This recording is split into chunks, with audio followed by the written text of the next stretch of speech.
سال محرم سے شروع ہوتا ہے اور ذی الحج پہ ختم ہوتا ہے۔ اس بات کا بھی ضرور خیال رکھا کریں کہ ہمارا جو اسلامی سال ہے اس کا آغاز جنوری سے نہیں ہوتا، اس کا آغاز محرم سے ہوتا ہے اور اس کا اختتام دسمبر پہ نہیں ہوتا بلکہ اس کا اختتام ذی الحج پہ ہوتا ہے۔ اسلامی سال کا آج پہلا دن ہے، یکم محرم الحرام، امیر المومنین خلیفۃ المسلمین جانشین مصطفیٰ جبل استقامت اور رسول اللہ کے دین کا بہت بڑا سپاہی حضرت عمر فاروق رضی اللہ تعالی عنہ، جناب عمر کا نام صرف کام نہیں، حضرت عمر کا نام انقلاب برپا کر دیتا ہے۔ حضرت عمر کا نام کفر کے ایوانوں میں جبر، ظلم، شرک کی وادیوں میں جب حضرت عمر کا نام بھی لیا جائے تو بے ایمان کانپنا شروع ہو جاتے ہیں۔ حضرت عمر فاروق رضی اللہ تعالی عنہ، حضرت عمر معمولی شخص نہیں، معمولی آدمی نہیں۔ کچھ لوگ صدیوں کے بعد پیدا ہوتے ہیں اور کچھ لوگ ایسے ہوتے ہیں جو ایک ہی بار پیدا ہوتے ہیں، ان جیسا دوسرا پیدا ہوتا ہی نہیں، دوسرا ان طرح کا پیدا ہوتا ہی۔ حضرت عمر رضی اللہ تعالی عنہ جیسی شخصیات پیدا ہی نہیں ہوتی دوبارہ۔ سارے صحابہ در رسالت مآب پہ خود آئے۔ یہ وہ عظیم شخص ہے جسے اللہ کے محبوب نے اللہ سے مانگ کے لیا ہے، کہا اے اللہ یہ مجھے دے دے، اللہ سے مانگ کے لیا ہے۔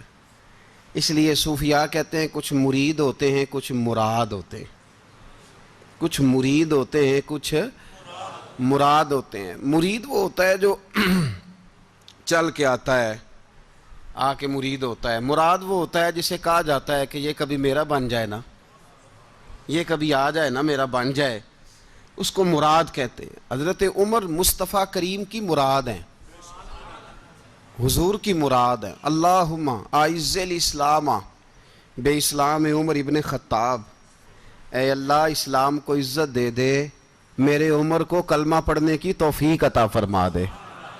اور کیسے دعا مانگی؟ او یار حضرت عمر کی تو اس فضیلت کا کوئی جواب نہیں دے سکتا، میرے رسول پاک علیہ السلام سب کے لیے ہی دعا مانگتے ہیں نا، حضور کی دعا عام ہے، لیکن مصطفیٰ کریم نے کعبے کا غلاف تھام لیا اور غلاف کعبہ کو حضور نے سینے سے لپٹایا اور سینے سے چمٹا کے کہا اے اللہ میں نے تو کبھی سوال ہی زیادہ نہیں کیے، میں کرنے آیا ہوں، مجھے عمر دے دے، عمر دے دے۔ حضور نے مانگ کے لیا۔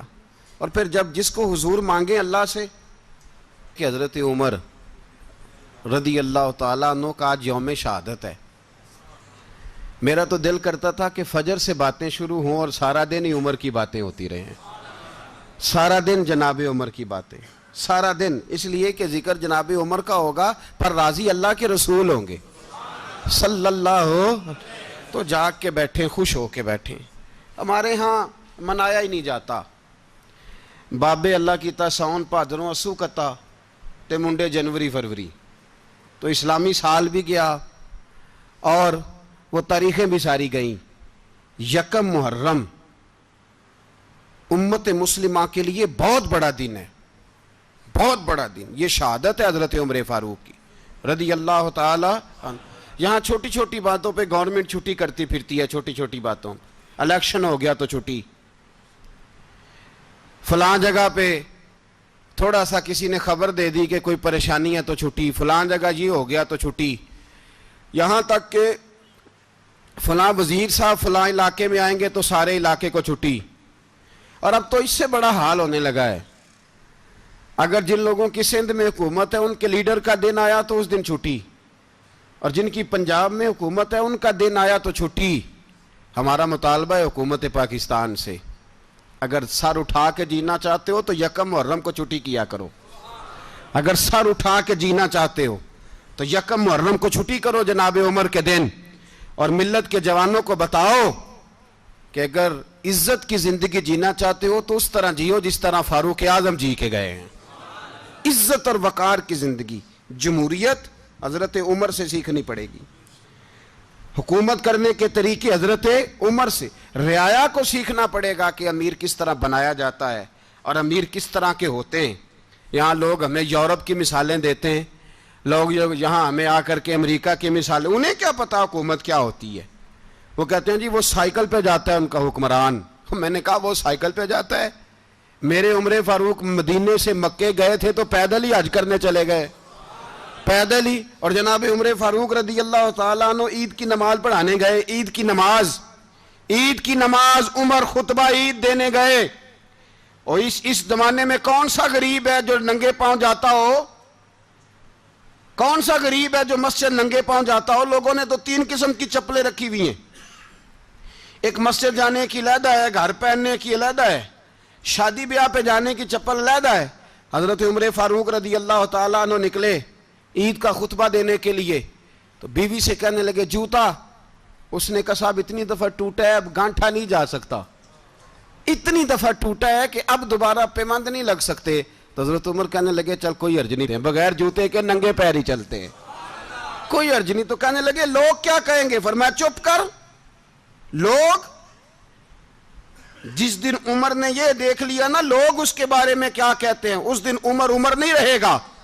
تو کہا پھر آپ کا نظریہ کیا ہے؟ فرمایا میرا نظریہ یہ ہے کہ رب رسول میرے بارے میں کیا کہتے ہیں، لوگوں کا کیا ہے؟ لوگ کل کسی کے بارے میں کچھ کہتے ہیں اور پرسوں کچھ کہتے ہیں، میرا نظریہ یہ ہے کہ رب رسول میرے بارے میں ننگے پیر عمر جا رہے ہیں۔ کون جی؟ میں بڑا ماڑا۔ اچھا جناب کیا غربت ہے؟ 10 قسم کے جوڑے لٹکے ہوئے ہیں کمرے میں اور پہننے کی فرصت نہیں، سویرے کیا پہننا ہے، شام کیا پہننا ہے، 15 سوٹ کٹھے استری ہو کے لانڈری والا بھیج رہا ہے، اور تو غریب ہے، تو بہت بڑا غریب ہے۔ اس لیے کہ غربت پیسوں کی وجہ سے نہیں ہوتی، غربت تو دل کی ہوتی ہے۔ تو واقعی بڑا غریب ہے اور تو غریب ہی رہے گا۔ امیر تو عمر فاروق تھے جو ننگے پاؤں چلے گئے عید کی نماز پڑھانے، تو رستے میں جو ملا کہنے لگا عمر جوتا تو پہن لو۔ فرمایا تمہیں عمر کا جوتا نہ پہننے کا نقص تو نظر آیا ہے، کوئی حرج نہیں، اگر عمر کو کبھی بتانا ہوا تو وہ والا نقص بتانا جو عمر کی سیرت میں پیدا ہو، کردار میں پیدا ہو، وہ والا نقص بتانا، یہ چھوڑو جوتے آتے جاتے رہتے۔ ننگے پاؤں گئے، پاؤں دھوئے، نماز پڑھائی، لوٹ آئے۔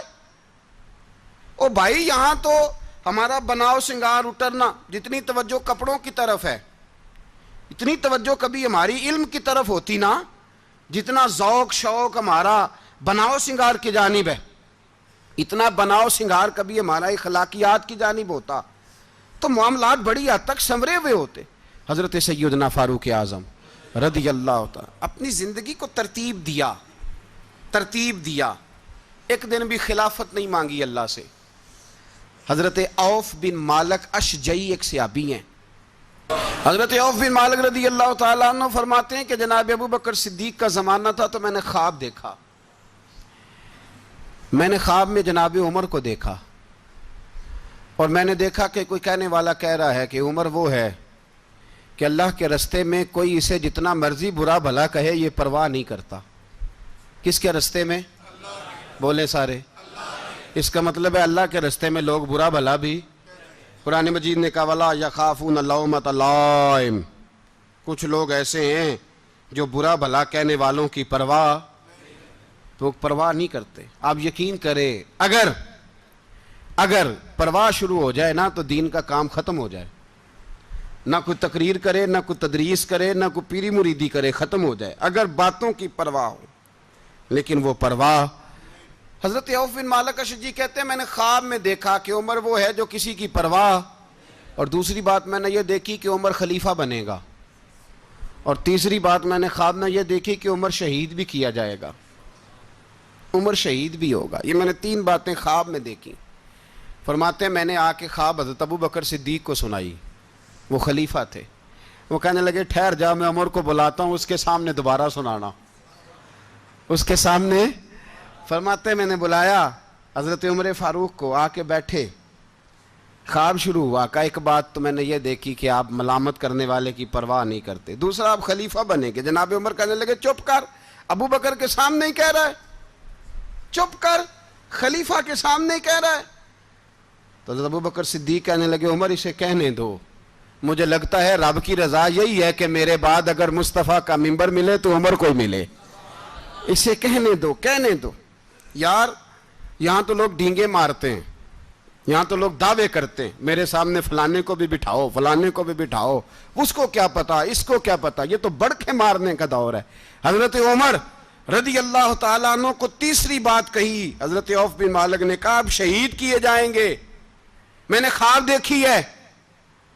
نیک لوگوں کے خواب بڑی حد تک سچے ہوتے ہیں، کہا میں نے خواب دیکھی ہے۔ تو حضرت عمر کہنے لگے شہید تو دلیر لوگ ہوتے ہیں، شہید تو دلیر، جسے سارا زمانہ دلیر کہہ رہا ہے وہ اپنے بارے میں کیا کہہ رہے ہیں، کہتے ہیں شہید تو دلیر، میں تو کاہل سا آدمی ہوں، سست آدمی ہوں، میں تو اتنا کام ہی نہیں کرتا، تو یہ خواب تو نے جو دیکھا ہے نا پھر سے دیکھنا۔ تو ابو بکر صدیق فرمانے لگے عاجزی نہ کر، انکساری نہ کر، تو جو کہہ رہا ہے ٹھیک کہہ رہا ہے، لیکن مجھے سن کے شکر بھی ہوا ہے اور افسوس بھی ہوا ہے۔ افسوس اس بات کا کہ تیرے جیسا بطل عظیم چلا جائے گا، اور شکر اس بات کا کہ رب تجھے زندگی بھی اعزاز والی دے گا، اور شہادت کی موت دے کے اللہ تجھے موت بھی عزت والی عطا فرمائے گا۔ اللہ موت بھی تجھے عزت والی دے گا، تجھے کاہلوں جیسی موت اللہ۔ حضرت فاروق اعظم رضی اللہ، او بھائی یہاں تو اس زمانے کا سب سے بڑا مسئلہ پروٹوکول ہے۔ لوگوں کو پتہ ہوتا ہے کامل پیر ہے، کامل مرشد ہے، لوگ نہیں جاتے۔ میں کسی کا مرید ہو جاؤں، میرا پروٹوکول کدھر گیا؟ پتہ ہوتا ہے یہ کامل استاد ہے، میں اس کے پاس بیٹھوں گا تو میری تربیت کرے گا، لیکن لوگ شاگرد نہیں بنتے، میں کدھر گئی؟ یہ جو پروٹوکول کی مصیبت ہے نا، اس نے بڑے بڑے لوگ زیرو کر دیے، بڑے بڑے لوگ۔ اور یہ مت سمجھے کہ آپ کا وزیر اعظم پروٹوکول لیتا ہے یا آپ کا صدر پروٹوکول، وزراء، ایسی کوئی بات نہیں۔ ہم چھوٹے طبقے سے لے کر بڑے سارے پروٹوکول کے قائل ہیں۔ ہمارا تو داماد بھی کہتا ہے کہ مجھے پوچھا نہیں میں تمہارے گھر کیوں آؤں۔ ہمارا تو بھائی ہر شخص اعلان کرتا ہے پروٹوکول کا، فلانے نے عزت نہیں دی تو واپس آ جاؤ، فلانے نے سلوٹ نہیں کیا تو واپس آ جاؤ۔ لوگ جہاں سلوٹ کرنا چاہیے وہاں بھی سلوٹ کرانے کے قائل ہیں، پر حضرت عمر رضی اللہ تعالی، حضرت عمر کی سادگی اور پھر جناب عمر کی عاجزی، جب انسان اپنے اوپر سوار کر لیتا ہے نا، سوار کر لیتا ہے، میں بدکار پرانا خادم، کسے در ملی نی ٹوئی، تے واصف یار نے نظر جو کیتی تے واصف ہی ہو۔ میں اکثر سوچتا ہوں حضور نے جہاں بھی کہا نا، فرمایا میرے بعد نبی ہوتے تو خطاب کے بیٹے عمر ہوتے۔ حضور نے فرمایا عمر جس رستے سے جاتا ہے شیطان وہ رستہ بدل جاتا ہے۔ نبی پاک صلی اللہ علیہ وسلم نے فرمایا میرا عمر وہ ہے کہ اس کی زبان پر حق جاری ہے۔ حضور علیہ السلام نے فرمایا 950 سال حضرت جبریل میرے عمر کی شان بیان کریں تو ان کی عظمت ختم نہیں ہوتی۔ 950 سال جبریل عظمت بیان کرے تو ختم نہیں ہوتی۔ یہ بات ہے حضرت عمر کی، اور فرمایا عمر ابو بکر کی نیکیوں میں سے ایک نیکی ہے، یہ شان ہے اب عمر فاروق رضی اللہ تعالیٰ عنہ کی۔ حضور نے فرمایا میرے بعد نبی ہوتے تو عمر ہوتے، جس گلی سے عمر آئے شیطان رستہ بدل جائے۔ میرے عمر فاروق کی شان 950 سال بیان ہو تو ختم نہ ہو۔ عمر کی زبان پر اللہ حق بیان کرتا ہے، جو عمر کہتا ہے وہی رب کر دیتا ہے۔ حضور ساری زندگی فضیلتیں بیان کرتے رہے، عمر جواب میں کیا کہتے ہیں؟ کوئی بتائے نا کہ یہ والی حدیثیں کبھی عمر نے بھی روایت کی ہوں کہ حضور نے میرے بارے میں یہ کہا ہے۔ یہ روایتیں وہ روایت نہیں کرتے، ان سے جب لوگ کہتے عمر تیری بڑی بات ہے تو عمر رو پڑتے، کہتے میں تو اونٹ چرانے والے باپ کا بیٹا ہوں، میں تو اونٹ چرانے والے باپ کا بیٹا، اونٹ چرا۔ اس سے آگے عمر گئے ہی نہیں ساری زندگی، اس سے آگے لفظ ہی نہیں ادا کی۔ اور میں تو بھائی اونٹ چرانے والا، میرا باپ تو اونٹ چرایا کرتا تھا، 10 اونٹ تھے، میری ڈیوٹی ہوتی تھی، سنبھالے نہیں جاتے تھے، ابا ڈنڈوں سے مارتا تھا۔ ساری زندگی عمر حج کرنے گئے، ایک خشک تنا کھجور کا عمر فاروق رضی اللہ تعالیٰ عنہ نے اس کو اپنے کلاوے میں لیا، رونے لگے۔ لوگوں نے کہا عمر کیا ہوا؟ فرمانے لگے یہاں میں اونٹ چرایا کرتا تھا، یہاں میں اونٹ چراتا تھا، 10 اونٹ سنبھالے نہیں جاتے تھے، دیکھو رسول اللہ کی شان، آج ساری امت چلانے کا طریقہ عطا فرما دیا ہے، ساری نظریے سے پیار۔ یار پیسہ کس کو برا لگتا ہے؟ آپ جس آدمی کی 50 کروڑ کی پراپرٹی ہے اس کو پوچھیں سب سے غریب، آپ کو وہی نظر آئے گا، وہ کہے گا میں ٹائٹ ہوں، حالات بڑے۔ میں کئی باری پوچھے انہوں نے، میں کہتا ترجمہ بھی 10 چھڑوں کی ہمیں تو سمجھ نہیں آتی، اور ٹائٹ حالات کون سے ہوتے ہیں جی؟ جس آدمی کا کروڑوں میں کاروبار ہے نا، اس کو آپ چھیڑے وہ رونے لگ جائے گا، رونے۔ تو کئی میں نے ایسے دیکھے ہیں کرائے کا مکان ہے، ان سے پوچھیں صاحب کیا حال ہے، تو کہتے ہیں جتنی اللہ نے شان والی زندگی ہمیں عطا کی ہے کسی کو نہیں دی ہوئی۔ اس کا مطلب ہے خوشی بھی یہی ہے اور غم بھی یہی، اندر سے خوشی ہے، اندر سے ہی۔ تو نے اگر راضی رہنا ہے تو ادھر سے رہنا ہے، ناراض رہنا ہے تو بس اپنے آپ کو خوش رکھے گا تو ہو جائے گا۔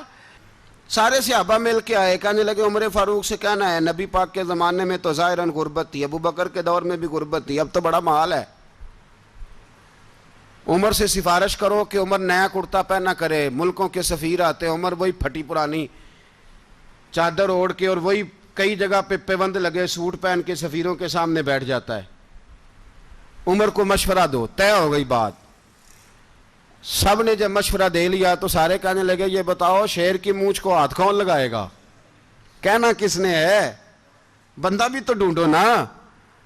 نے کہا جناب میرا یہ خیال ہے کہ مولا علی شیر خدا کہیں گے، کیونکہ جس شخص کی عمر کو سب سے زیادہ حیا کرتے دیکھا وہ شیر خدا مولا علی ہیں رضی اللہ تعالی علی کہیں گے، اس لیے کہ جناب علی تو کئی دفعہ جب گفتگو کرتے تھے تو حضرت عمر چپ کر جاتے تھے اور فرماتے تھے علی نہ ہوتا تو میں ہلاک ہو جاتا۔ تو کہا علی سے کہو۔ جناب علی شیر خدا کو بلایا، کس کام کے لیے جی؟ اللہ اکبر۔ یہ ذرا آپ نے اس دور پہ اس بات کو ذرا لاکا جناب ان سے کہیں کہ زیادہ نہیں، ایک کرتا نیا پہن لے، سفیر آتے ہیں وزیر آتے ہیں تو ایک کرتا نیا پہن لے۔ حضرت علی کو بلایا، آپ فرمانے لگے کوئی اور بات ہوتی تو میں کہہ دیتا، یہ والی میں نہیں کہہ سکتا، کوئی اور ہوتی تو میں عمر کو کئی دفعہ کہہ دیتا ہوں، جلال میں بھی تو سن، یہ والی میں نہیں کہہ سکتا، میں تمہیں ایک مشورہ دیتا ہوں۔ کہا وہ کیا؟ کہنے لگے سید عائشہ صدیقہ سے کہو، وہ مومنوں کی ماں ہیں، عمر ٹالے گا نہیں۔ اماں جی سے جا کے کہا اماں جی نیا کرتا عمر سے کہیں پہن لیں، وزیر آتے ہیں بڑے بڑے لوگ تو چلو کوئی حرج نہیں۔ اماں جی نے کہا اچھا کوئی بات نہیں میں بلا لیتی ہوں۔ جناب عائشہ نے پیغام بھیجا، جب خادم نے کہا نا مصطفیٰ کے گھر سے پیغام آیا ہے تو 20 لوگ بیٹھے تھے، عمر کانپتے ہوئے اٹھے، کانپتے دوڑے۔ حضرت عائشہ پردے میں تھی تو فرماتی ہیں عمر اتحیات کی حالت میں بیٹھ گئے۔ کہا اماں جی دیر تو نہیں ہو گئی مجھے آنے میں؟ کہا نہیں ٹائم پہ آ گئے ہو۔ کس لیے بلایا تھا؟ کہا عمر دیکھو غربت کے معاملات اور ہوتے ہیں، جب اللہ آسانی دے تو کوئی چیز استعمال کرنا حرام نہیں ہوتی، اگر حرام ہے تو بتاؤ۔ کہا نہیں اماں جی حلال ہی ہے۔ تو فرمایا پھر اتنے سفیر آتے ہیں مشیر آتے ہیں، اب تو مال غنیمت بڑا آتا ہے، ڈھیر لگ جاتے ہیں مسجد میں، تو چل ایک نیا کرتا تم بھی پہن لیا کرو، اور آپ نیا کرتا پہنو گے تو دھاک بیٹھے گی غیروں پر۔ تو صحابہ کا مشورہ ہے کہ آپ نیا لباس پہنیں۔ اماں جی کہتی ہے میں نے حکم دیا تو عمر چپ کر گئے، گردن جھک گئی۔ تھوڑی دیر کے بعد سیدنا عمر فاروق نے سر اٹھایا تو داڑھی پہ آنسو گر رہے تھے، رو پڑے، کہنے لگے پاک محبوب کی پاک بیوی جیسے حکم کرتی ہو میں حاضر ہوں، پر مجھے وہ والا لباس پہنانا جو میرے مصطفیٰ نے پسند فرمایا ہے، اگر یہ رنگ رسول پاک کا ہے تو میں حاضر ہوں، اور اگر نبی پاک کا نہیں تو پھر جیسے آپ حکم کریں۔ جناب عائشہ کہتے ہیں عمر روئے تو میں زیادہ روئی، میرا پلو بھیگ گیا آنسوؤں سے۔ میں نے کہا عمر آپ جائیے۔ عمر یوں نکلے تو جو صحابہ کھڑے تھے وہ کونے میں تھے، سارے آ گئے۔ کہا اماں جی کیا بناؤ؟ فرمایا بھائی تم سب جو باتیں کہتے ہو وہ اپنی جگہ ٹھیک ہیں، پر عمر جو بات کرتا ہے وہ سب سے زیادہ ٹھیک ہے۔ عمر جس پہلو پر بات کرتا ہے وہ یار ایسی عاجزی، ایسا رنگ، ایسا انداز، ایسا طرز حیات، ایسی زندگی. اولاد کے معاملے میں لوگ بزدل ہو جاتے ہیں، بزدل. پر حضرت عمر کا بیٹا مصر گیا، وہاں سے کمائی کر کے لایا، تجارت کرنے گیا، لاکھوں کا مال. کون سا باپ ہے دنیا میں جس کا بیٹا باہر سے پیسے لے کے آئے تو ابا تفصیل پوچھے کہ بیٹا کہاں سے کمائے، کہاں سے لایا، کتنے ملے، کیوں آئے؟ کون سا باپ تفصیل پوچھتا ہے؟ ابا تو کہتا ہے لا صحیح، اور تعریفیں کرتا ہے میرا بیٹا بڑی کمائی کرتا ہے. کبھی پوچھا ہے اس سے کہ ڈیوٹی صحیح دیتا ہے کہ نہیں؟ کبھی پوچھا ہے کہ تو ایمانداری کی روزی لاتا ہے کہ حرام کی کماتا ہے؟ یہ باپ کی ذمہ داری ہے، یہ اماں کی ذمہ داری ہے. پھر کہتا ہے بیماری کیسے آ گئی، پریشانی کیسے آ گئی؟ تو نے کبھی سوال کیا اپنی اولاد سے؟ حضرت عمر فاروق رضی اللہ تعالیٰ عنہ کا بیٹا مصر سے پیسے کما کے لایا تو جناب عمر نے بلایا، فرمایا بیٹے اتنی تو تیرے پاس راس ہی نہیں تھی، تھوڑے سے تو پیسے لے کے گیا تھا، اتنی کمائی کیسے ہو گئی؟ اتنے تو پیسے نہیں تھے صاحب، کہاں سے کمائی لائے؟ اس نے کہا ابا جی وہ جو میرے چچا ہے نا مصر کے گورنر، آپ کے دوست، انہوں نے میری مدد کی ہے. فرمایا جتنے لوگ گئے تھے سب کی ہے مدد اس نے؟ کہا نہیں صرف میری کی. فرمایا تیری کیوں کی؟ تیری کیوں کی؟ کہا حضور آپ کے دوست ہیں. فرمایا چپ کر، حضور انہوں نے مجھے اتنے پیسے دیے، میں نے کاروبار میں ڈالے تو نفع آیا تو میں ان کی رقم دے کے. فرمایا خاموش ہو جا، باقی جتنے لوگ گئے تھے سب کی مدد کی اس نے؟ کہا نہیں حضور صرف میری کی. فرمایا اس نے تیری مدد نہیں کی، اس نے خلیفہ کے بیٹے کی مدد کی، اس لیے کہ وہ خلیفہ کو اپنے حق میں نرم کر سکے. فرمایا آدھا مال تیرا ہے، آدھا مال غنیمت کا ہے، مال خزانہ کا ہے، مسلمانوں کا ہے، اس لیے کہ تو جو وہاں سے مال کما کے لایا ہے وہ اپنے باپ کے خلیفہ ہونے کی وجہ سے کما کے لایا ہے، لہذا رکھ ادھر. یہاں کہتے ہیں کدھر سے آیا، کیسے آیا، کون سا حساب دیں، کیا کریں؟ او بھائی حضرت عمر رضی اللہ تعالیٰ عنہ کا اپنی اولاد کے بارے میں یہ رنگ ہے. ایک جنگ سے نا خوشبو آئی، خوشبو بڑی مہنگی ہوتی تھی، عرب میں خوشبو آج بھی بڑی مہنگی ہے، وہ زیادہ استعمال کرتے ہیں. میری باتوں کی سمجھ آ رہی ہے میرے بھائیوں؟ بڑی مہنگی خوشبو تھی. جب وہ خوشبو آئی تو حضرت عمر نے کہا، گھر میں پہلے پہنچی حضرت عمر کے، چونکہ زیادہ عورتیں استعمال کرتی تھی گھر کے اندر خوشبو، مرد بھی لگاتے تھے. حضرت عمر نے اپنی بیوی سے کہا، آپ کی زوجہ تو تھی وہ بڑی خوشبو کو پسند کرتی تھی. حضرت عمر نے اپنی زوجہ سے کہا کہ خوشبو لاؤ، میں نے ایک عورت کی ڈیوٹی لگائی ہے، وہ خوشبو تول کے نا تو حصہ برابر صحابہ میں بانٹ دے گی. تو آپ کی زوجہ کہنے لگی کسی بی بی کی ڈیوٹی لگانے کی کیا ضرورت تھی، میں جو موجود تھی میں بانٹ دیتی ہوں تول کے حصہ برابر. آپ نے فرمایا نہیں تو رہنے دے، اور فلانی بی بی بانٹے گی. کہا حضور میں نے بھی بانٹنی ہے، میرے پہ کچھ حق ہے؟ آپ نے فرمایا نہیں تو تفصیل نہ پوچھ، تو خوشبو دے دے، کوئی اور بانٹے گی. خاتون خانہ تھی نا، کہنے لگی نہیں مجھے بھی آج آپ کو بتانا ہی پڑے گا کہ کوئی جو بانٹ سکتی ہے تو میں کیوں نہیں بانٹ سکتی؟ زوجہ کہتی عمر نے بات کی تو میری چیخیں نکل گئیں. حضرت عمر فرمانے لگے جب تو خوشبو بانٹے گی نا تیرے ہاتھوں کو بھی لگے گی، تیرے دوپٹوں کو بھی لگ جائے گی. اگر رب کریم نے مجھ سے سوال پوچھا کہ عمر خوشبو تو مسلمانوں کی تھی، تیری بیوی کے دوپٹے کو کیوں لگ گئی، تو میں اللہ کے حضور کیا جواب دوں گا؟ اگر اللہ نے یہ سوال کیا کہ تیری بیوی نے کیوں لگائی، وہ تو حصہ تھا مسلمانوں کا، تو نے تیری بیوی نے کیوں لگائی؟ تو فرمایا میں نہیں چاہتا کہ اللہ کے حضور مجھے اور تجھے باز پرس ہو، لہذا کسی اور کو بانٹنے دے. زوجہ روئی اور تڑپ کے کہنے لگی عمر مجھے لگتا ہے صبح قیامت بھی تیری بیوی ہونے کی وجہ سے اللہ مجھے جنت عطا فرما دے گا، تیری زوجہ ہونے کی برکت سے. بھائی یہ معیار رکھا، خدا کی قسم ایسا شخص تاریخ میں دوبارہ نہیں آیا. اتنا بڑا آدمی، اتنا بڑا شخص، اتنا بڑا آدمی، اور پھر رنگ یہ ہے کہ عمر 22 لاکھ مربع میل کا حکمران، 22 لاکھ، اور کھجور کے درخت کے نیچے مٹی کا ڈھیلا لے کے سو گئے ہیں، پرواہ کوئی نہیں، کوئی مسئلہ ہی نہیں. 2 غلام ساتھ بیٹھے تو ایک روٹی حضرت عمر نے گھر سے منگوائی، تھوڑا سا سرکہ، تو غلام کہنے لگے ہم نے بھی کھانی ہے. فرمایا کوئی حرج نہیں، روٹی کو پیٹ بھر کے کھانا ضروری تو نہیں، 3 حصوں میں بانٹ لیتے ہیں. ایک آدمی آیا ہوا تھا مصر کا رہنے والا ملنے کے لیے. اس نے پوچھا عمر کدھر ہیں؟ تو کہا وہ ادھر جاؤ مسجد میں بیٹھے ہوں گے. اور واپس آیا تو کہنے لگا وہاں تو 3 غلام بیٹھے ہیں, ایک روٹی بانٹ بانٹ کے کھا رہے ہیں, لگتا ہے کئی دنوں سے روٹی نہیں ملی. کہا 3 غلام تو کوئی نہیں, وہاں 2 ہی تھے, تیسرے تو امیر المومنین تھے. اس نے کہا نہیں نہیں 3 غلام ہیں, کپڑے بھی ایک طرح کے پہنے ہوئے ہیں, بلکہ 2 کے تو پھر صحیح ہیں, تیسرے کے تو زیادہ ماڑے ہیں. کپڑے بھی ایک طرح کے, کھانا پینا بھی ایک طرح کا, اور ان کا نشست برخاست بھی ایک طرح کی ہے, لہذا کوئی فرق نہیں. حضرت ابو ہریرہ کہتے ہیں میں لے کے آیا, اور جناب عمر کو جب میں نے کچی زمین میں تامت سمیٹ بیٹھے دیکھا تو میں رو پڑا. میں نے اس مصر سے آنے والے کو کہا تو اس کے جلوے دیکھ, اگر اس کی ذات میں اتنا حسن ہے تو محمد عربی کا مقام کیا ہوگا. یہ مقام غور ہے, مقام غور. 10 محرم کو لوگ دیگے پکائیں گے نا, نہیں پکانی ہے؟ کوئی بول دے نہیں, ہاں نہ نہیں کر دے. پروگرام بدلیا تو نہیں دی عید کی کہ وہی کام شروع ہویا ہے لات ٹائٹ ہونے والا. کیوں جی, پکنی ہے نا دیکھیں 10 محرم کو انشاءاللہ تعالی. ہم بھی پکائیں گے انشاءاللہ, یہاں بھی پروگرام ہوگا. تو 10 محرم کو جو دیگ پکنی ہے تو ایسا نہیں ہو سکتا کہ 1 محرم کو حضرت عمر کے نام کی بھی کوئی پک جائے.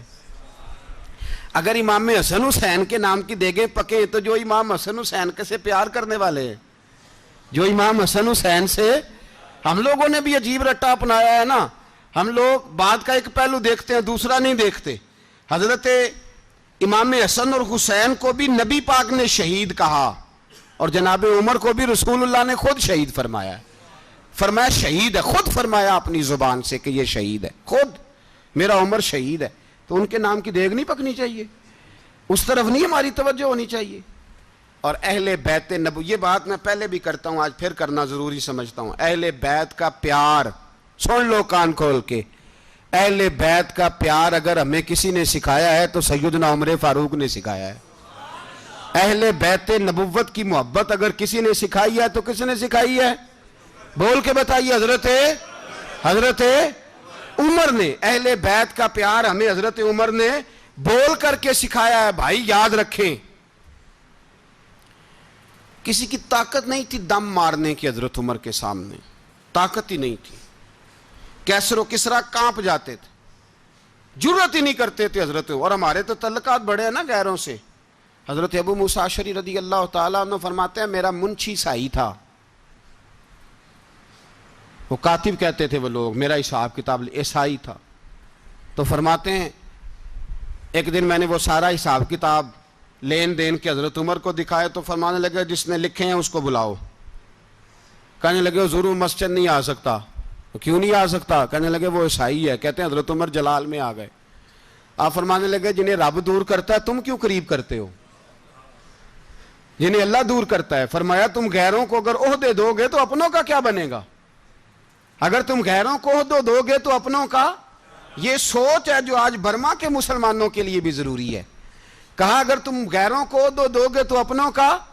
ہم نے غیروں کو عہدے دیے تو دیکھا نا اپنے کس طرح کاٹے جا رہے ہیں. غیروں کو جو عہدے دے دیے جرانے سارے غیروں سے.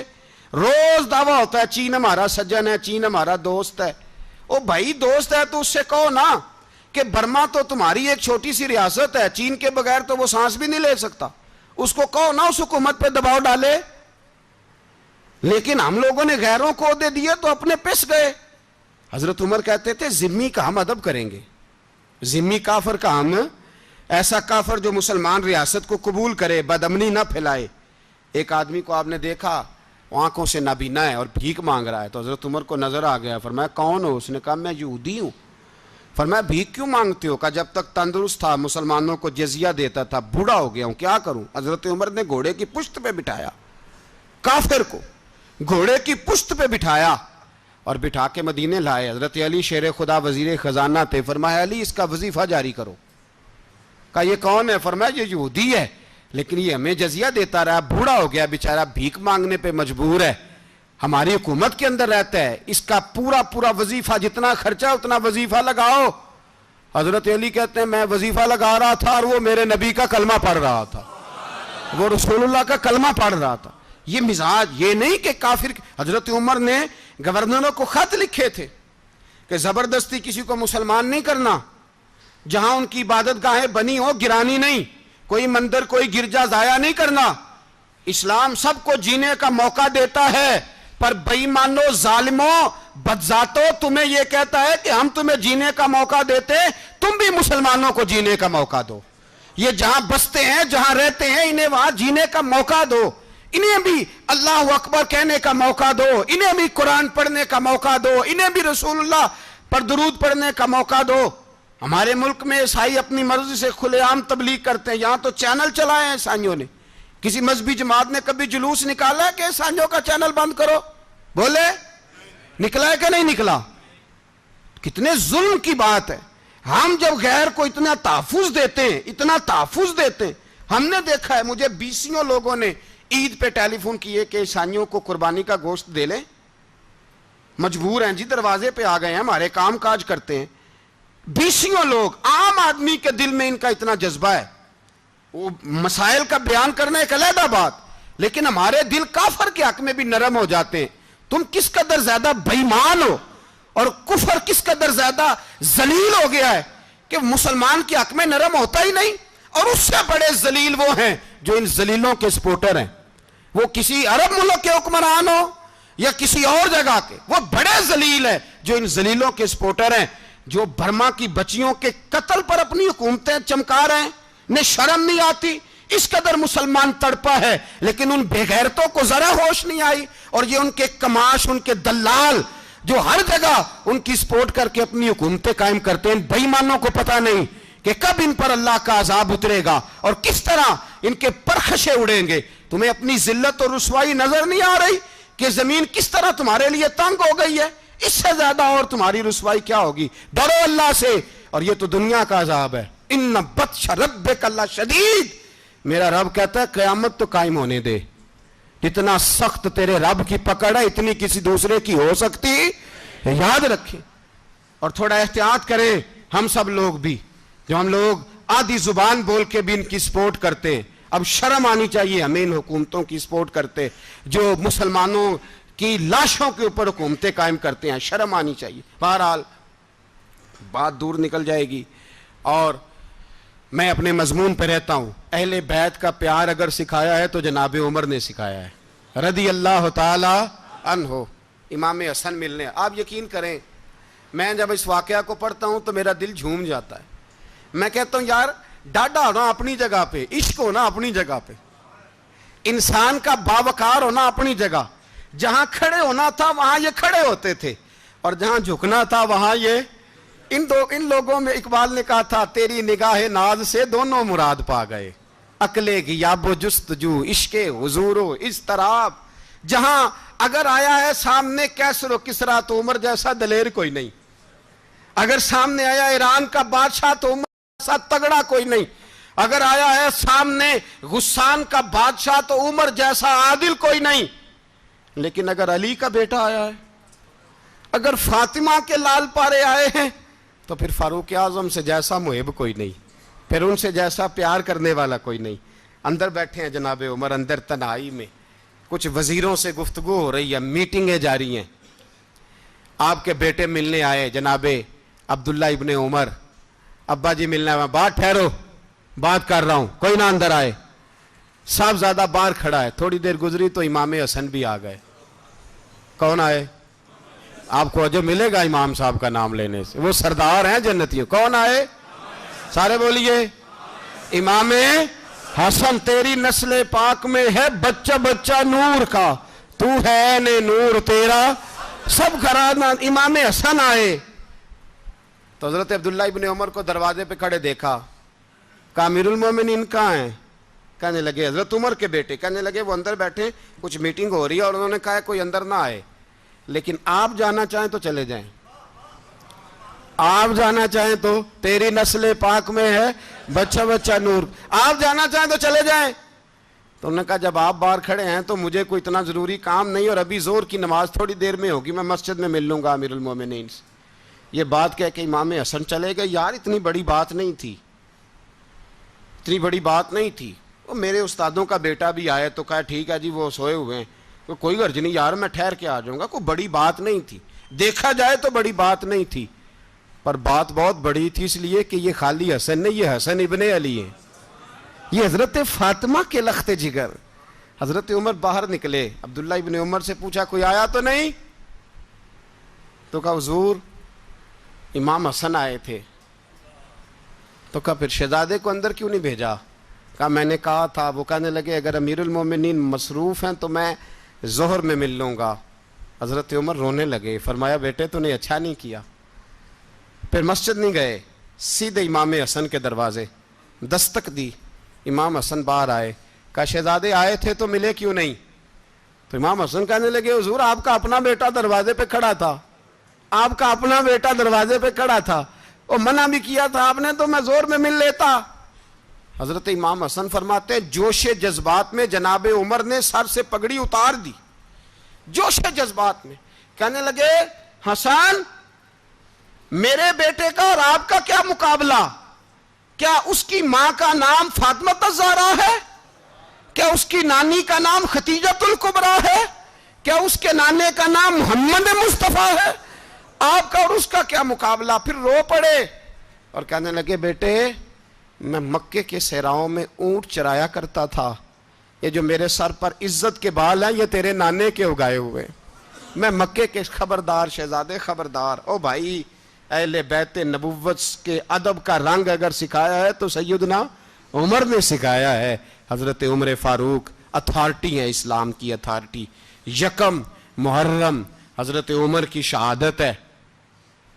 یہودی بول اٹھا, کافر بول اٹھا.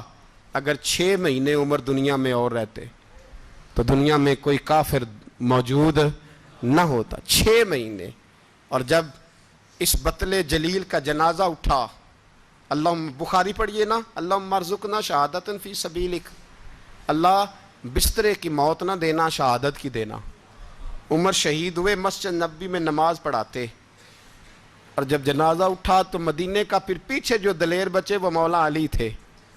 مولا علی, جناب عمر کا جنازہ اٹھا تو سب سے پہلی ہائے جو نکلی وہ حضرت علی کی زبان سے نکلی, اور حضرت علی کی ساری داڑھی آنسوؤں سے بھر گئی. لوگوں نے کہا کہ علی کیا ہوا؟ فرمانے لگے تم دیکھ نہیں رہے جنازہ کس کا اٹھا ہے, پلٹ کے دیکھو تو صحیح, تم پتہ نہیں یہ کون گیا ہے. کہ حضور کیا ہوا؟ آپ فرمانے لگے عمر اس طرح کے کام کر کے گیا ہے, اب ان کے رستوں پہ کون چلے گا؟ کون اس کے جگر راہ وفا میں؟ میں نقش ایسے چھوڑ آیا ہوں, میں جس منزل سے گزرا ہوں وہ اب تک یاد کرتی ہے. حضرت علی حضرت عمر کے جنازے پہ کھڑے ہو کے کہتے ہیں اللہ مجھے اس طرح کے عمل کرنے کی توفیق دے جس طرح کے عمر کر کے گیا. میرے بھائی بطل عزیز, بطل حریت حضرت عمر رضی اللہ تعالیٰ عنہ, جو اپنی زندگی انقلاب والی گزار کے گئے. عمر جب دنیا سے گئے تو 80 دینار کا قرضہ تھا, 22 لاکھ مربع میل کا حکمران. اور اپنے بیٹے سے کہنے لگے بیٹے کوشش کرنا تیرے خاندان والے مل کے میرا قرضہ اتار دے, میری قبر پہ بوجھ نہ رہے, اور اگر خاندان والے مدد نہ کریں تو میرے دوستوں سے بات کرنا, وہ مدد نہ کریں تو پھر علی سے بات کرنا. ان کا پیار آپس میں اتنا, اور تو اختلاف ثابت کر رہا. 80 دینار کا قرضہ چھوڑ کر حضرت عمر دنیا سے گئے, اور جاتی دفعہ کہہ گئے میرے بعد میرے بچوں کو حکومت کے مشورے میں بھی شامل نہ کرنا, حکومت کے مشورے میں بھی میری اولاد شامل نہ ہو. اتنا بڑا شخص اتنا بڑا رنگ دے کے یکم محرم کو جب عمر فاروق کا وصال ہوا تو بیٹے سے کہنے لگے اماں عائشہ سے جا کے کہو میرا بھی نبی پاک کے روزے میں دفن ہونے کو دل کرتا ہے. ایک قبر کی جگہ ہے اماں جی نے اپنے لیے رکھی ہے, بخاری یا بخاری. حضرت عائشہ کے پاس صاحبزادے گئے, کہنے لگے اماں جی عمر کو زخم لگ گیا ہے, حالت بڑی پریشانی والی ہے. وہ کہتے ہیں اگر اماں اجازت دیں. سید عائشہ رو پڑی, فرمانے لگی کہ وہ اپنی قبر کی جگہ تو نہیں نہ کسی کو دیتا, پر عمر نے کمال ہی بڑا کیا. اسے کہو جاؤ گنبد خضرا میں قیامت تک جو مصطفیٰ پہ اور ابو بکر پہ سلام پڑھے گا وہ تجھ پہ بھی سلام پڑھ کے جائے گا, جاؤ میں نے جگہ دی. اعلیٰ حضرت فاضل بریلوی رحمۃ اللہ علیہ فرماتے ہیں وہ عمر جس کے آدھا پہ شیدہ شکر, اس خدا دوست حضرت پہ لاکھوں سلام, اس خدا دوست حضرت پہ. آپ یقین کریں ممبر پہ بیٹھا ہوں، حضرت عمر کا جب نام لیتا ہوں تو میرے وجود کے رونگٹے کھڑے ہو جاتے ہیں۔ حضرت عمر کی زندگی جب پڑھتا ہوں تو لگتا ہے خدایا ایسے شخص بھی دنیا میں آئے، ایسے لوگ